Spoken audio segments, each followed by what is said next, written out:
Bom, boa tarde a todos. Boa tarde. Obrigado pela presença e um agradecimento especial ao professor Nelson por ter aceitado o nosso convite. O professor Nelson é aqui da casa, ele fez o bacharelado e licenciatura no Mackenzie e fez o doutorado aqui no IAG, pesquisando, justamente, eu achei interessante, ele fez observações com astrolabe e valinhos do Sol, para fazer a astrometria disso e definir o referencial fundamental, né, um sistema fundamental de referência. Ele, além disso, ele é revisor da revista Solar Physics e assessor científico do MAC Pesquisa. E então a ênfase da pesquisa dele é justamente sobre a física solar, a astrofísica estelar também e a astronomia fundamental. Então, obrigado, professor. Obrigado a você. Bom, primeiro, nossa, quanta coisa sobre o que eu fiz. Não sei se eu fiz tanta coisa assim, não. Mas, de qualquer maneira, a minha origem realmente é de astrômetro. Eu sou dos antigos da astronomia, aquela astronomia meio poética, de ficar sentado, observando. E durante vários anos, pouco mais que 22 anos, a gente amealhou uma quantidade de observações enormes. Se der tempo, eu falo um pouco das coisas que eu medi do Sol, que são coisas antigas, que, de qualquer maneira, desencadearam uma série de discussões que hoje, praticamente, eu perdi um pouco o pé, o rumo, porque os projetos hoje de Sol são mais projetos espaciais, e o único projeto antigo que eu conheço do Sol, por incrível que pareça, é também um satélite, que são as Voyagers, que ainda hoje está dando uma série de informações importantes e que eu até recomendo durante a minha exposição, eu vou comentar, eu aproveito para também recomendar que vocês acompanhem um pouco de um trabalho que está sendo feito por uma ex-aluna daqui do IAG, a Meravi Ofra. O pai dela também foi professor aqui, se aposentou, e ela faz um trabalho excepcional com alguns dados que estão ainda chegando das Voyagers, principalmente a Voyager 1 e a 2, para comparar, e a 1 parece que já saiu efetivamente daquela zona de choque, e já está realmente para lá de Marrakech. Não sei se Marrakech é muito longe, mas enfim. Bom, eu vou falar alguma coisa sobre o Sol, mas eu vou tentar ser o mais simplório possível. Não vai ser uma coisa teórica, vai ser uma coisa bastante simples, e não vai dar para falar tudo que eu gostaria de falar. Precisaria falar um curso. Então eu vou dar alguns insights a respeito de alguns temas, para aqueles que efetivamente gostariam de iniciação científica, ou mesmo aqueles que gostariam de pesquisar um pouco, e vou indicar algumas pessoas aqui mesmo no departamento que hoje trabalham com algumas coisas do Sol e que fazem um trabalho bastante importante. Bom, eu coloquei essa imagem aí só porque está na minha página. É uma imagem em 360 graus do Sol, que é incrível conseguir isso, né? Mas tem um projeto, como vocês sabem, o projeto espacial Estéreo, que são 2 satélites que estão em movimento quase próximo da órbita da Terra, né? Um pouquinho mais próximo, um pouquinho mais longe, de modo para poder fazer com que os períodos fiquem diferentes, de modo a poder ir se afastando da Terra e fotografando o Sol pelo menos fazer uma imagem estereoscópica do Sol, e que permite a gente ter uma ideia mais ou menos geral sobre o aspecto do Sol. Bom, as características do Sol vocês já estão largamente acostumados a ver em todos os cursos que vocês frequentam. Desculpe se algumas quantidades aí estejam já desatualizadas, mas enfim. Bom, Sol. Primeiro eu gosto dessa imagem aqui, porque é uma imagem calma, imagem quando o Sol, você vê que não tem praticamente nenhuma mancha solar, está num período bem calmo, né? Mas dá para ver uma coisa interessante. A primeira coisa que dá para ver é que existe uma diferença de luminosidade entre o centro e o bordo. E isso é razoável, o que realmente demonstra que tem alguma coisa aí cobrindo, digamos assim, o disco solar, né? Cobrindo essa bola de gás, e que, de modo a fazer com que tenha um obscurecimento no bordo, que a gente usa também para as estrelas. É um obscurecimento centro-bordo, exatamente porque a luz tem que penetrar e aqui a atmosfera se apresenta um pouquinho mais grossa, não que seja grossa, porque por causa da curvatura, para passar, então dá um obscurecimento maior. Eu gosto dessa imagem também por causa desse aspecto. Bom, algumas características do Sol, né? Diâmetro, massa, densidade. A densidade é uma coisa interessante no Sol, porque a densidade é possível, é uma das primeiras coisas que se pode determinar através de um estudo mais moderno, que é o estudo de heliosismologia. Vou falar também um pouquinho sobre isso, sobre a heliosismologia, e vou tentar agrupar as coisas de uma maneira mais sintética, né? Bom, o que acontece com o Sol é que o Sol, bom, ela emite uma série de partículas e acaba varrendo o meio interplanetário de um modo geral, o que afeta consideravelmente os planetas e vai afetando até chegar nos confins, onde a influência do Sol é perceptível. Aqui é um filme apenas por uma parte das características, né, do que acontece com o Sol, o que acontece com as partículas emitidas pelo Sol, que é exatamente um fenômeno da aurora. Não sei se para. Muito bem. Eu vou separar, por exemplo, no primeiro aspecto, como a interação com o meio interplanetário. Por que eu separei esse tema? Porque esse tema é o que está agora na moda. É um tema em que o pessoal da NASA, sobretudo, está aproveitando os dados da Voyager e vários grupos estão se formando para estudar exatamente o que acontece, essa interação entre esse vento solar nos confins, né, naquela região final de choque, o que acontece? O vento solar é alguma coisa complicada, porque imagina, o vento é alimentado por uma série de partículas, conforme a fenomenologia que acontece com o Sol. Flare, que acontece com o Sol, cada vez que alimenta, digamos assim, um meio interplanetário, cada vez que alimenta o meio interplanetário, você tem uma onda de choque que vai se propagando, porque as velocidades vão se misturando e acaba tendo, então, um regime bastante turbulento até chegar, então, lá embaixo, lá na parte exterior. Na verdade, tudo começou com a era espacial. Quer dizer, o Sol, até então que eu digo é 1957, até então, eram observações de solo. Várias campanhas observacionais de solo, e ele até mencionou, né, um dos trabalhos, onde eu trabalhei um pouco, num dos nichos que eu trabalhei, foi exatamente numa época em que você observava estrelas e Sol, para, na verdade, orientar o sistema, orientar espacialmente o sistema de referência. O sistema de referência é definido como um sistema de estrelas, um conjunto de estrelas, e você precisava orientar tanto o plano do Equador, quanto a posição da eclíptica, em função de coisas que você mede, que era exatamente o Equador da Terra.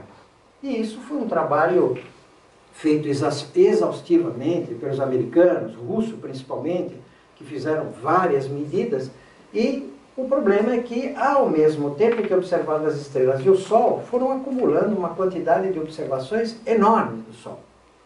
E isso também eu tive possibilidade de fazer, de trabalhar nessa parte de Sol, colhendo observações com um instrumento que popularmente as pessoas conhecem, o astrolábio, que popularmente conhece como se fosse um instrumento de dedo, digamos assim, que é usado na marinha, principalmente para determinar a altura do Sol.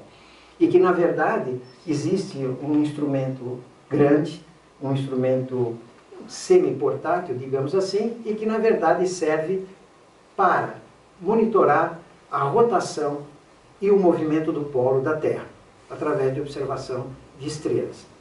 Isso é até para citar que esse tipo de trabalho fez parte desse ano, do ano internacional.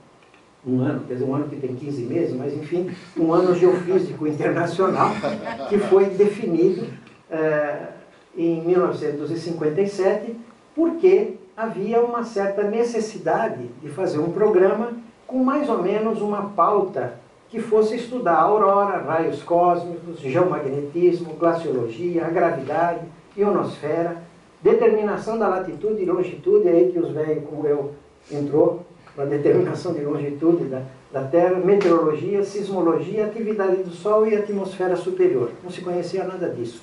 Havia necessidade de a gente sair um pouco um projeto espacial que a gente pudesse, pelo menos, dar uma vista um pouco mais detalhada de toda essa fenomenologia que a gente não conhecia. Aqui é dessa época, por exemplo, eu me lembro, desculpa se vou falar coisa mais antiga, mas me lembro do sujeito que falou, a Terra tem forma de pera.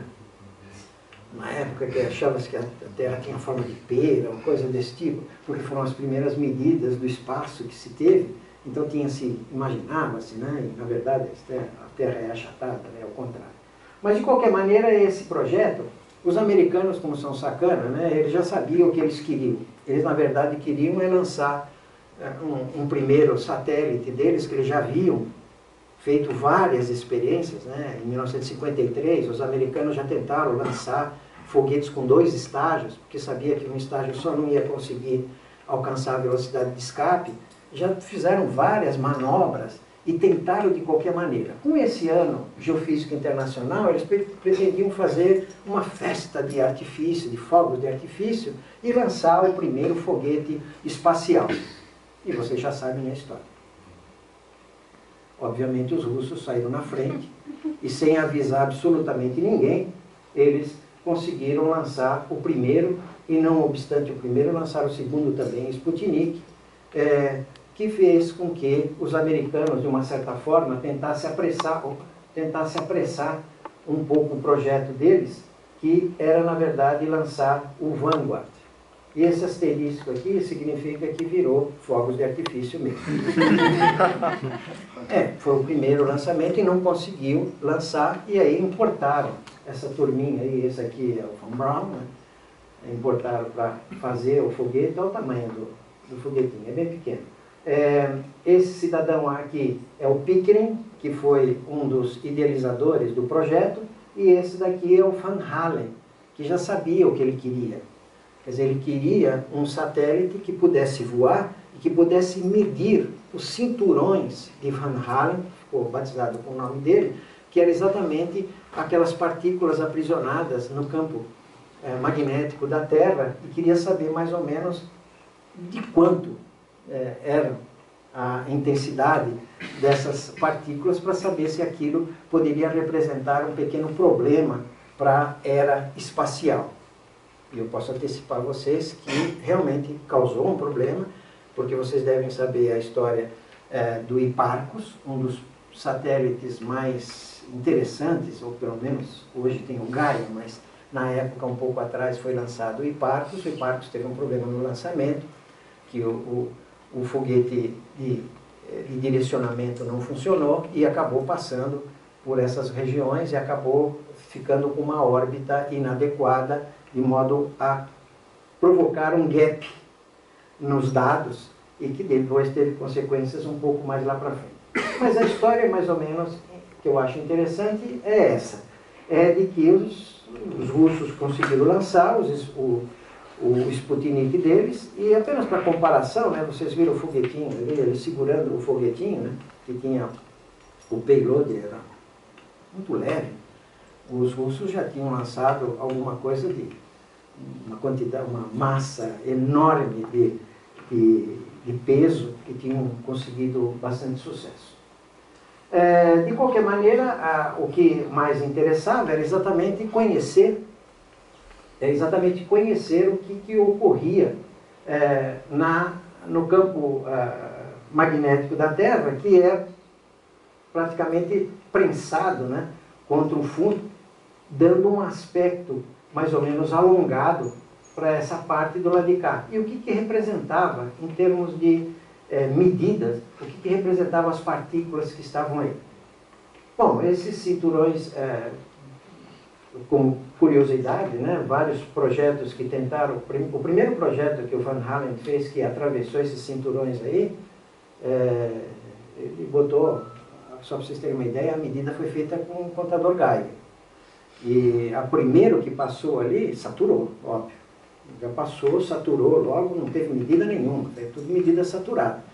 Então aí depois eles mais ou menos imaginaram quanto que deveria ser a tolerância do computador para que pudesse medir. De qualquer maneira, os cinturões que ele já sabia que existia, ali ele pôde ter uma ideia mais ou menos do que era formado, né? O cinturão mais próximo, que está, mais ou menos tem um gráfico aqui, né? O cinturão mais próximo, que é formado por prótons, né? Resultado do decaimento de nêutron, através do ataque de raio cósmico na atmosfera da Terra, e o outro de elétrons, e também todos eles é de alta energia. Apenas para colocar os projetos espaciais, né, para evitar, tentam evitar essa zona. Bom, isso posto, por que não lançar uma pleiade de satélites para medir o que a gente gostaria de saber, que era exatamente a constante solar? Alguma coisa que desse uma medida da luminosidade do Sol. E aí, bom, uma quantidade de projetos enormes, uma grande parte deles ainda está em funcionamento, né? O ACRIN, o Cluster, todos eles, cada um específico, umas coisas um pouco diferentes, mas efetivamente medir a quantidade de partícula que chegava até a nossa atmosfera, quer dizer, ou pelo menos na redondeza. Todos esses satélites ainda há alguns ativos. O que mais tem aqui, bom, acho que tem uma quantidade enorme aqui de satélites. Eu gostaria apenas de chamar a atenção para o primeiro satélite, que foi esse daqui, que teve um objetivo de fazer uma estação espacial com presença de gente. Quer dizer, precisava saber se o humano ia conseguir ficar lá. Como o nosso como chama aí, o Pontes, que viajou, né, para saber se aguenta ficar lá no espaço. Né? E esse primeiro satélite aqui que teve a presença do ser humano, foram feitos quatro satélites. O primeiro foi feito, lançou e não teve ninguém presente, e depois os demais teve gente presente para estudar como é que o corpo humano poderia aguentar esse tipo de experiência. E uma das coisas que ele mediu, quer dizer, teve lá um viajante lá que tinha um detetor, ele conseguiu medir, filmar mais ou menos o Sol.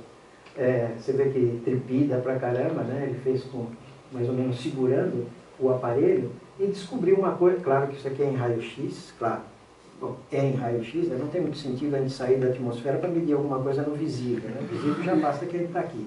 Então, ele mediu-se em raio-x, né, no equipamento, e se descobriu que, na verdade, o Sol não era tão uniforme assim, nesse comprimento de onda, do que aquela bela figura que eu apresentei logo de cara, que poderia ser até manchada com alguma coisa como as manchas solares.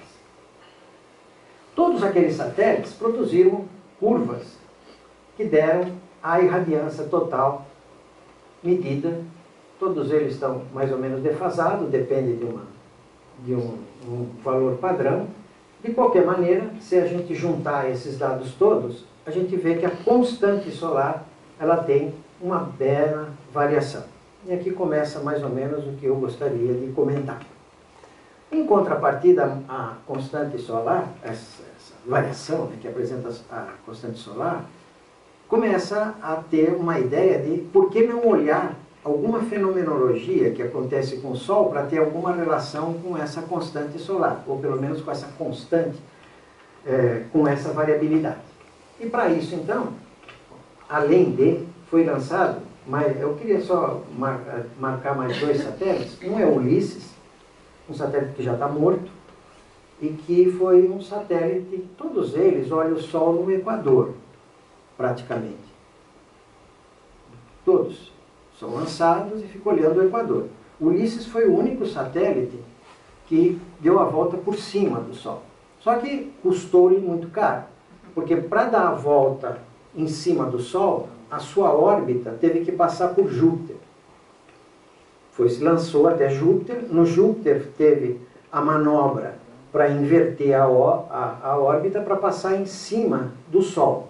E para isso ver o vento solar de uma maneira como ninguém ainda tinha visto. O vento solar proveniente do polo do Sol. Como que isso se distribuía? Esse era o projeto essencial desse satélite Ulisses. Como o período era de 6 anos, e cada vez que ele dava a volta ele passava em temperaturas muito baixas, acabou consumindo muito rapidamente a sua energia e acabou provocando um blackout de toda a parte elétrica, digamos assim. Porque o que foi feito é, durante a primeira órbita, alguns equipamentos já não funcionavam adequadamente, e cortava alguns para poder melhorar a eficiência de outros. De qualquer maneira, esse satélite foi lançado e esse satélite teve sucesso e mostrou que, na verdade, o vento solar passou, claro que foi tudo calculado, né, para ele passar em períodos de máxima e mínima atividade, para poder ter uma amostragem, e mostrou, acho que eu tenho um outro gráfico melhor, e mostrou como que representa como é que é o vento em termos de intensidade e o campo magnético, em termos de direção. Então, vocês podem perceber que na época da maior atividade, o vento é meio louco, maluco, enquanto que quando está em mínima atividade, ele é bem comportado e praticamente ele chega a 0 no Equador. Esses dados ainda não foram analisados adequadamente.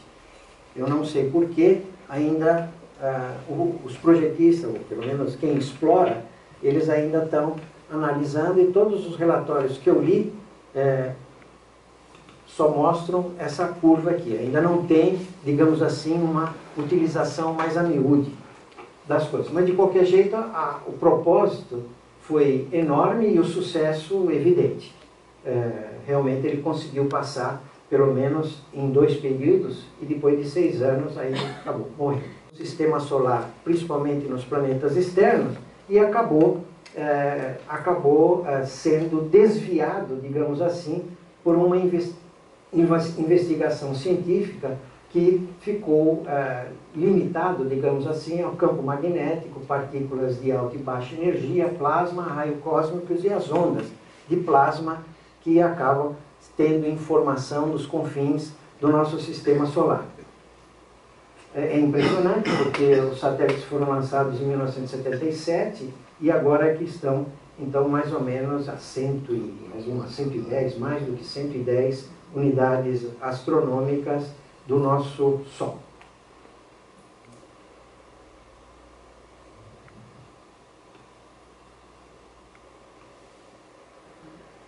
As medidas que a gente tem das coisas que acontecem no meio interestelar são provenientes, então, aqui tem um gráfico, só para mostrar mais ou menos a superfície do Sol. Aqui a temperatura, um gráfico que marca a temperatura, aqui que marca a densidade. Então a gente vê que numa determinada região tem uma temperatura mínima a partir da fotosfera e depois tem aquele comportamento anômalo da coroa que aumenta consideravelmente a sua temperatura. Também é um problema que várias pessoas tentam modelizar de uma certa forma e ainda existe algum problema que se pode ainda explorar nesse aspecto dessa variação de temperatura considerável que tem exatamente na coroa. É aí que, por exemplo, tem essas imagens, as imagens da coroa em comprimento de onda diferente do visível, e a gente vê que realmente as manchas solares, têm um brilho considerável, e aí eu vou mostrar, quer dizer, vocês devem ter uma ideia, mostrar primeiro aspecto que é um pouco conflitante entre máxima atividade e manchas. O que eu estou querendo chegar é nas manchas solares. De qualquer maneira, vamos prosseguir um pouquinho no meio interestelar. As Voyages estão mais ou menos por aqui, só para ter uma ideia, né? Tem no final da heliosfera, E, bom, a próxima estrela ainda está muito longe. De qualquer maneira, como que se passa a influência entre o limite e o nosso meio interplanetário, ainda não vamos saber. Existem alguns resultados sobre o campo magnético, como ocorre aqui, e parece que a gente era de se esperar que o campo magnético empurrasse para fora, e parece que tem um campo magnético que empurra para dentro. Parece que existe uma componente do campo magnético que é paralelo a essa parte de choque aqui, do choque entre as duas influências, e parece que o campo magnético aqui tem uma direção um pouco diferente. É aqui que eu recomendo, se vocês quiserem ter algum contato, aqueles que estiverem trabalhando nisso, tiverem algum contato, eu recomendo que existe uma página dela, da Merave, mas é muito simples, porque ela é uma pessoa que trabalha, tem muitas publicações. Se colocar em qualquer um desses sites, Merave Offer, vai aparecer a página dela, e a página dela tem vários trabalhos. Inclusive, ela começou trabalhando um pouco com a parte da coroa, um pouco com a professora Vera Jatenko, que é também do conhecimento de vocês. Ela começou a trabalhar com ondas alfa, e depois, então, ela, quando foi para os Estados Unidos, ela, como se aliou, arrumou um emprego, né, na NASA, ela começou a trabalhar mais com esses dados da Voyager, e aí descobriu realmente um nicho que é muito importante. Hoje ela tem um grupo de pesquisa muito grande, e que eu acho que as pessoas que se interessam por esse tipo de coisa, eu acho que poderia contatá-lo, que eu recomendo fortemente. Bom, como saber onde a Voyager está? Através por intermédio da quantidade de partículas medidas. Só para ter uma ideia, isso também já é um resultado aqui divulgado, né? Então você tem a Voyager 1 e a Voyager 2, e a gente vê que a quantidade de partículas que está de baixa energia e de alta energia é diferente entre as duas. Significa que as duas, quer dizer, uma está ocupando posições diferentes. As partículas de alta energia na Voyager, de partículas internas na Voyager é maior do que as captadas externamente, enquanto que na Voyager 1 diminuiu o número de partículas, mas se vê que o número de partículas externas é maior do que a interna. As Voyagers são diferentes, apesar de que foram desenhadas mais ou menos do mesmo jeito, elas são ligeiramente diferentes, porque uma delas mede a intensidade do campo, outra mede a direção do campo, então cada uma mede coisas diferentes e são complementares. Quer dizer, agora há interesse de que as duas vá mesmo sair, para que a gente possa ter, pelo menos, a visão de tudo que possa estar acontecendo. Bom, esse aspecto do Sol, quer dizer, um pouco do Sol, claro que existem outros interesses mais clássicos, né, no Sol, como medir diâmetro, coisa desse tipo, que ainda está sendo feito, né? Os americanos ainda continuam usando o satélite SOHO para medir o diâmetro do Sol. Eu digo clássico porque medir o diâmetro do Sol, desde que você observe o Sol, você sempre tem alguma coisa que você possa medir, né? Você observar o Sol, observar um objeto num telescópio, ou seja, numa luneta, no caso de observar uma estrela é um ponto, observar um patagão daqueles, você sempre observa os limbos. Então, quando você observa 2 limbos, você sempre pode medir o diâmetro. Então, classicamente, essas coisas ainda continuam. O SOHO, se resistir bastante tempo, ainda vai servir para muitas medidas do diâmetro solar, apesar de não ter sido concebido para isso, porque o SOHO não gira, ele fica apontado sempre para uma mesma direção, e precisa que ele girasse para fazer que nem um franguinho, né? Para esquentar todos os lados, né? Porque senão vai ter um viés de temperatura e vai ter uma dilatação diferente e vai provocar um defeito nas medidas inconvenientes. Bom, um outro aspecto que eu gostaria de chamar a atenção é uma coisa que está muito em moda, que é a conexão com o clima. E, para surpreendentemente, todo mundo diz que a temperatura está aumentando, e está mesmo. Mas parece que existem projetos que mostram, vou tentar mostrar um resultado que eu tenho, que eu gosto, que, na verdade, em 2025 nós vamos entrar numa era glacial. Quer dizer, nós estamos no máximo, e nós vamos entrar numa era glacial. Eu não estou dizendo que o efeito estufa não seja uma coisa importante. Não estou falando da influência eventual que o Sol possa ter no clima. E isso é uma coisa que nunca ficou muito clara. Eu vi uma palestra recente que foi ministro de Ciência e Tecnologia, que foi reitor da Universidade, Rodenberg, que é um especialista, principalmente em combustível, coisa desse tipo, que ele deu uma palestra de uma meia hora falando, numa entrevista, falando sobre o efeito estufa. Mas o Sol aí é coadjuvante. O Sol não tem o menor, digamos assim, não entra na brincadeira. O Sol é alguma coisa que não entra. E eu acho que entra. Quer dizer, eu acho que o Sol pode ter alguma coisa interessante que possa afetar. Não digo, volto a insistir, que o efeito estufa não seja alguma coisa preponderante. Mas eu acho que variações no Sol a gente encontra se procurar. Bom, a conexão com o clima está ligado à constante solar, já falamos sobre a constante solar, que é medida na superfície do Sol, e se a gente tem a constante solar, a gente tem a luminosidade, se a gente tem a luminosidade, a gente tem a temperatura. Eu vou guardar aquela fórmula, porque mais tarde eu vou usar, né? Que é exatamente a 4πd2 vezes a constante solar é igual a 4πr2 sigma t a quarta. Isso aqui é a luminosidade do Sol, e esse daqui aqui do lado de cá é o fluxo. O fluxo numa distância, só para a gente ter uma ideia.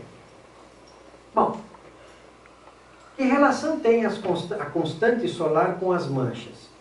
Um rápido histórico. Bom, os primeiros manchistas, aí as primeiras publicações de manchas, e os primeiros a determinar ou perceber mancha no Sol, bom, foram chineses que têm registro na Grécia, e Carlos Magno, inclusive, recomendava ou não recomendava, né? Ficava nervoso quando acontecia alguma coisa no Sol diferente. No Ocidente, bom, o modelo principal era feito por Aristóteles, que o céu era imutável. 3 observadores importantes do Sol: Galileu, um padre e o Fabrício. Obviamente o Galileu achava que era mancha mesmo, que era alguma característica do Sol, e obviamente o padre, por questão religiosa e questão de princípio aristotélico, achava que eram satélites que estavam rodando o Sol e que aquilo que a gente via era uma projeção. De qualquer maneira, o Fabrício trabalhou efetivamente nas manchas solares e, apesar de ter cursado medicina e tal, ele fez algumas observações com o telescópio e foi o primeiro a determinar a rotação solar.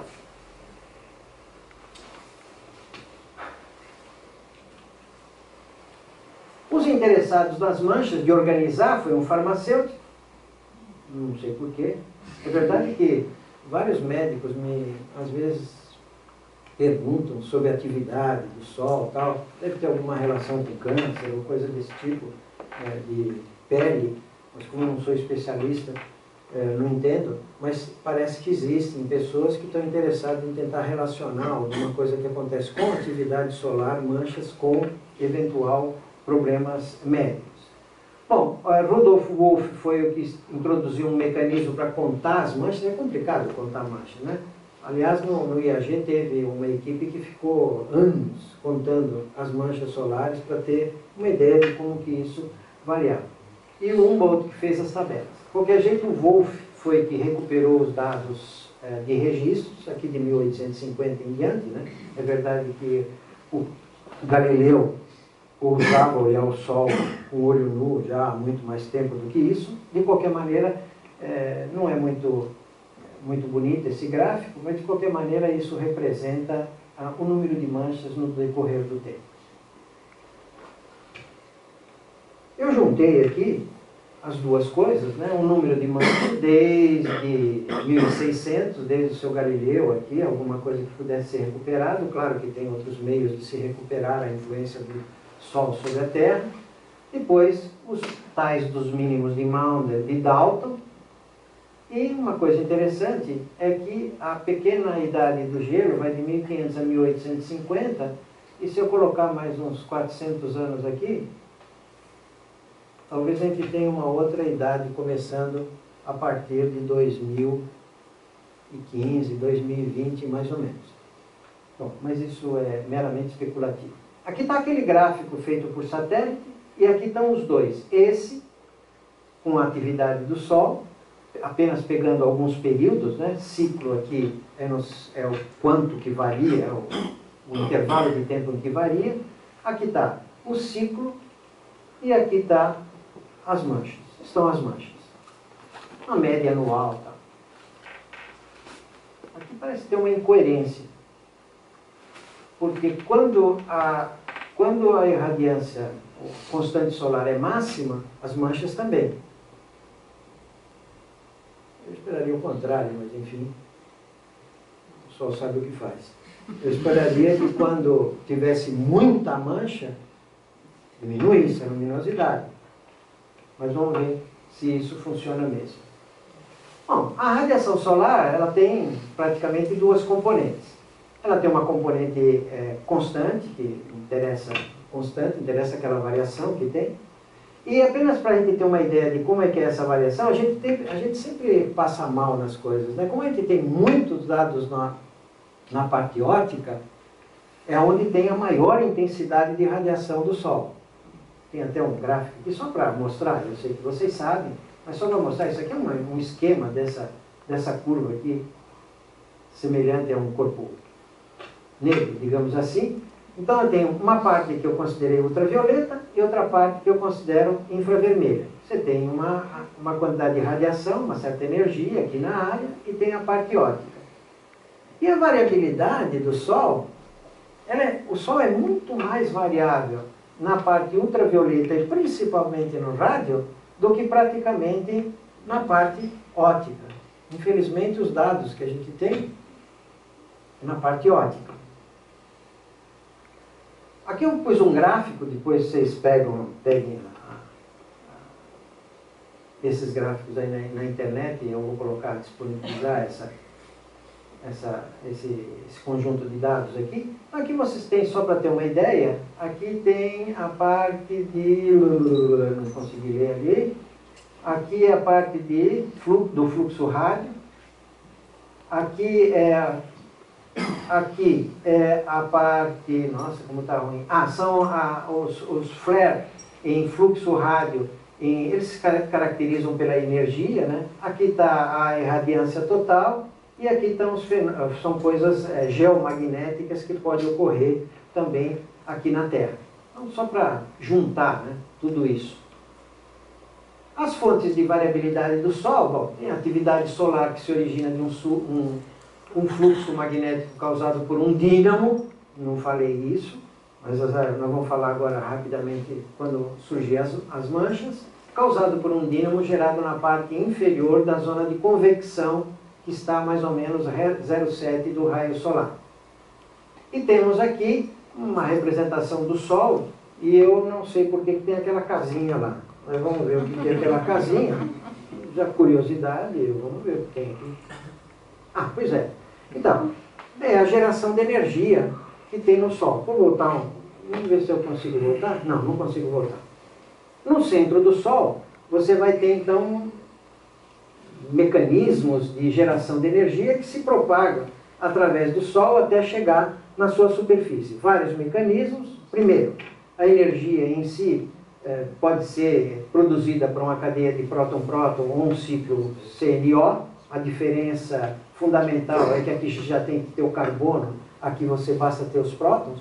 Então basta que você tenha grande quantidade de energia. Se você tiver tudo separado, você consegue então ter uma reação da cadeia próton-próton, que acaba produzindo, né, de 4 prótons, acaba produzindo uma partícula de hélio de 2 prótons que sai, e o problema dessa reação, o problema não, a felicidade dessa reação é que, na verdade, a massa final resultante é um pouquinho menor do que a massa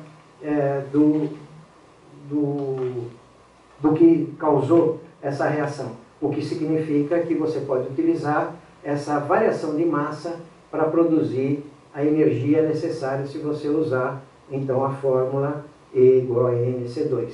Aqui tem um pequeno problema que você tem que ter, já originalmente, você tem que ter um catalisador para que você produza, faça a mesma produção. Para o Sol parece que é mais eficiente esse daqui.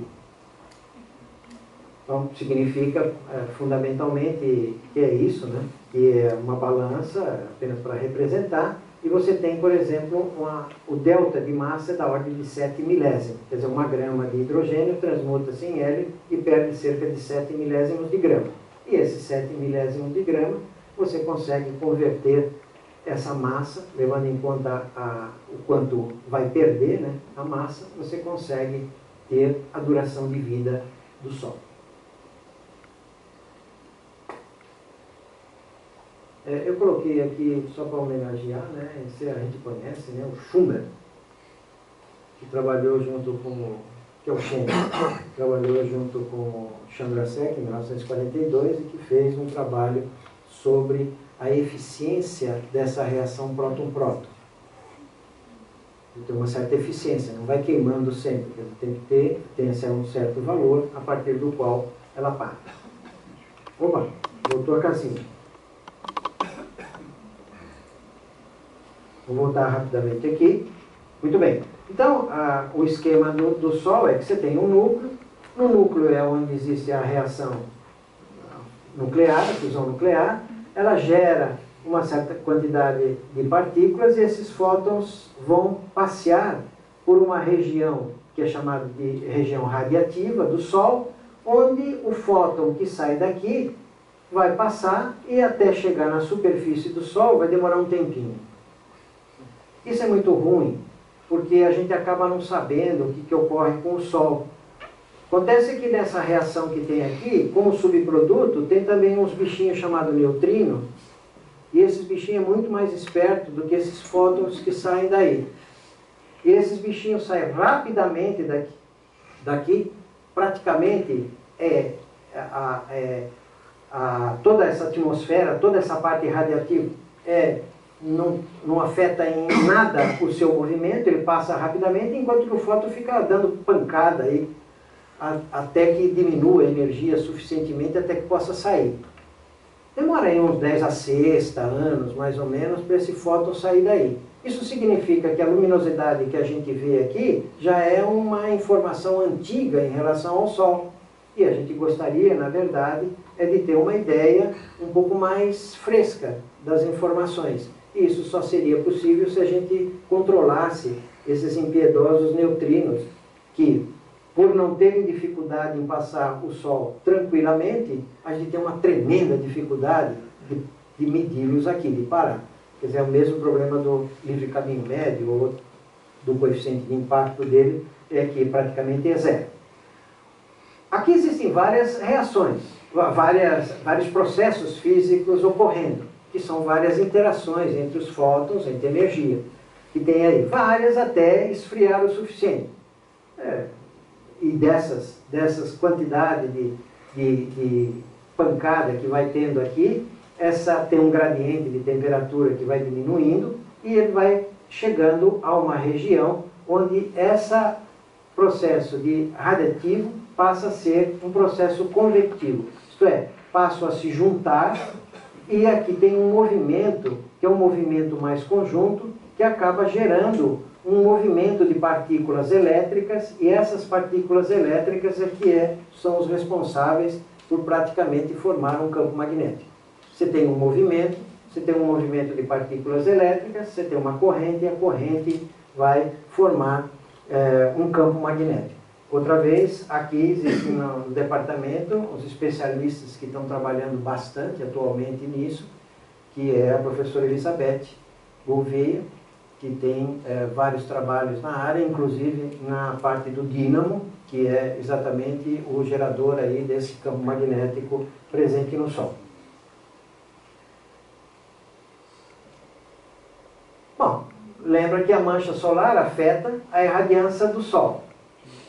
Acontece que no Sol, se a gente olhar com certos detalhes, além das manchas, existem também zonas que são mais brilhantes.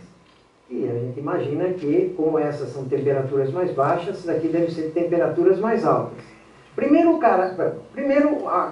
cotizar entre o que a gente chama de fécula, que são essas manifestações de temperatura mais alta, com a irradiância ou com as manchas, essa cotização acaba levando a um jogo em que, dependendo da situação do Sol, ora ganha as manchas, ora ganha a fácula. De modo que essa fácula acaba produzindo, quer dizer, acaba tentando explicar o porquê. Quando as manchas a quantidade de mancha é grande, acaba explicando o porquê que, na verdade, a irradiância é maior. Existe uma incoerência.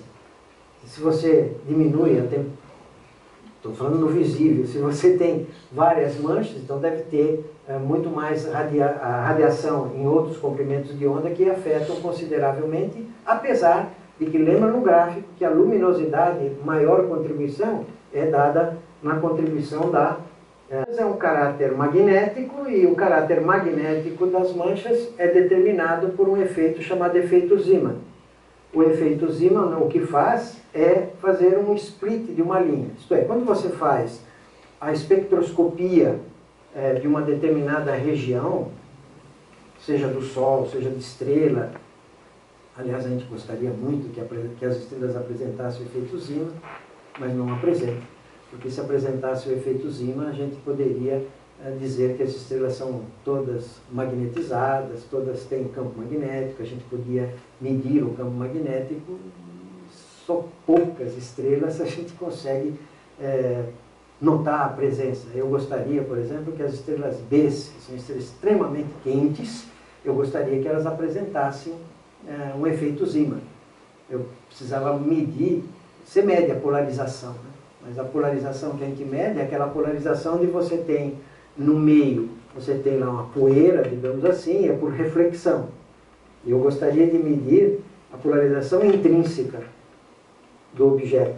E para medir a polarização intrínseca, então aí seria necessário que a gente tivesse, pelo menos, pudesse produzir esse efeito, que é o split da linha por efeito Zeeman. O efeito Zeeman é um efeito que é proporcional ao campo magnético, à intensidade do campo magnético, e por isso, dependendo do campo magnético, ela vai separar a linha em 5, 3, dependendo da intensidade. E como a gente não consegue ter resoluções suficientes, ainda, uma pessoa que trabalha nesse campo, aqui no departamento, é o professor Antônio Mário Magalhães, que trabalha com exatamente polarimetria e tenta obter um instrumento que possa, pelo menos, ler a parte do efeito Zeeman na linha.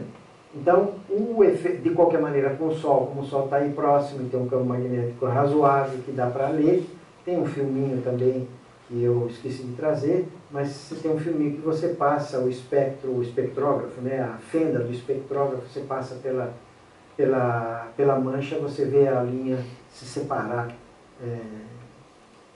e que mostra que esse efeito pelo menos está presente. Muito bem, a cotização entre o efeito devido às manchas solares e a fécula determinam então a variabilidade. Eu estou introduzindo mais digamos assim, mais um condimento aí na relação entre variabilidade do Sol. Bom, a origem do ciclo. Para terminar,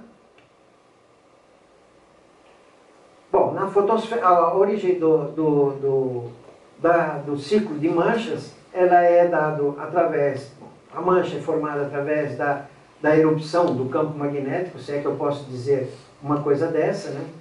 Pela erupção do campo magnético, e o ciclo é dado pela rotação do Sol.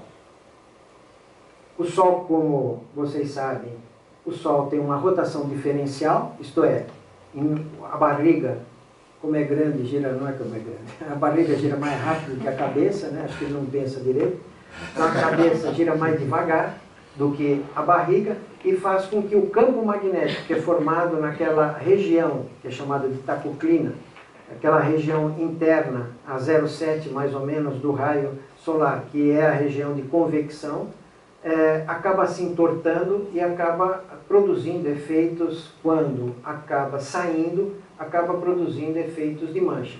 Significa que todas as manchas são duplas, então? Bom, a maior parte delas são. Não posso garantir que todas. mas a maior parte delas são, e existem algumas medidas de que existem algumas manchas por condições muito especiais da parte de convecção, porque quando o campo magnético emana, ele cria um problema, tá certo? Ele que vai absorver a energia e tornar a temperatura um pouco mais baixa, ele vai acabar condicionando ali localmente e às vezes permite que uma mancha fique sozinha, lá um pedaço só fique sozinho aparecendo lá. Não que tenha campo magnético, mas ela acaba ficando aprisionada. Bom, para quase terminar, veja bem, bom, deixa eu passar isso aí.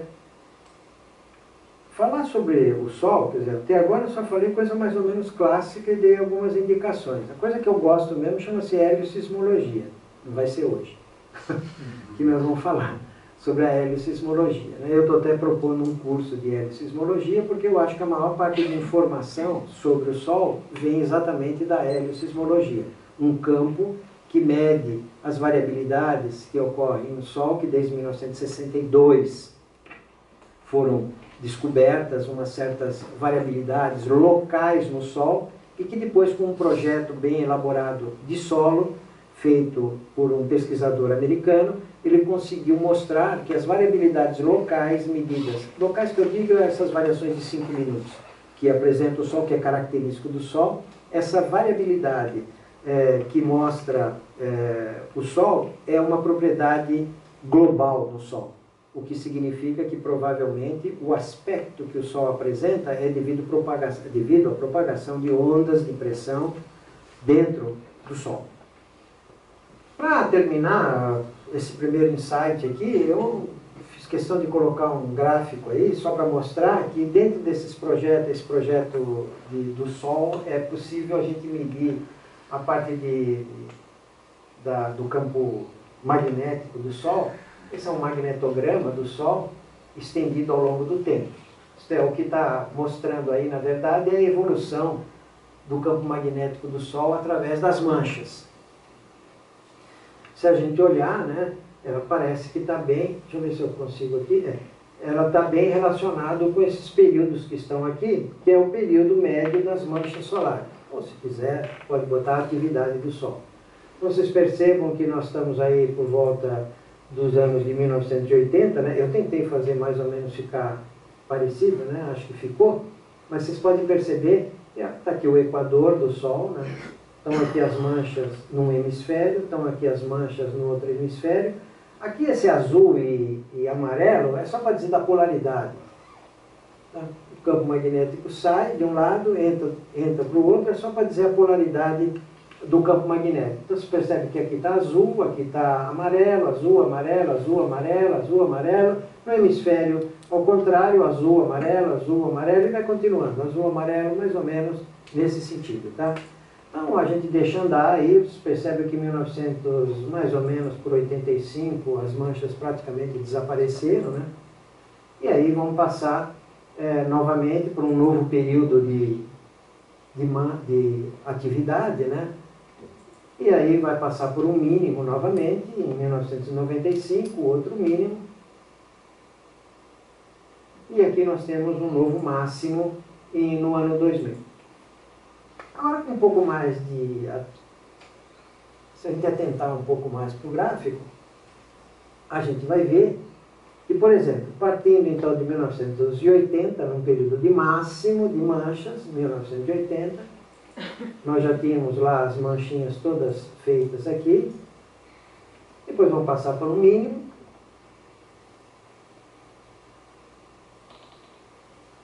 e depois de 11 anos, nós estamos aí num novo período.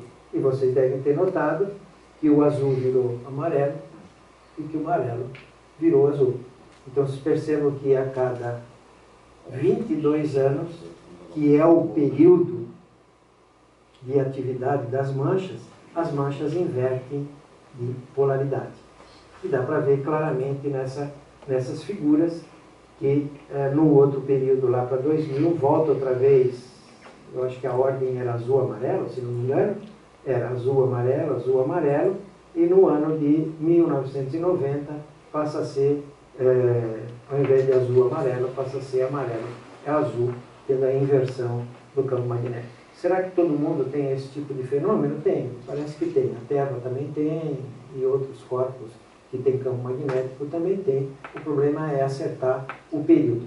O Sol é muito bem comportado, de modo que ele gosta de se comportar pelo menos com um período cíclico. Opa, apertei alguma coisa que não devia? Bom,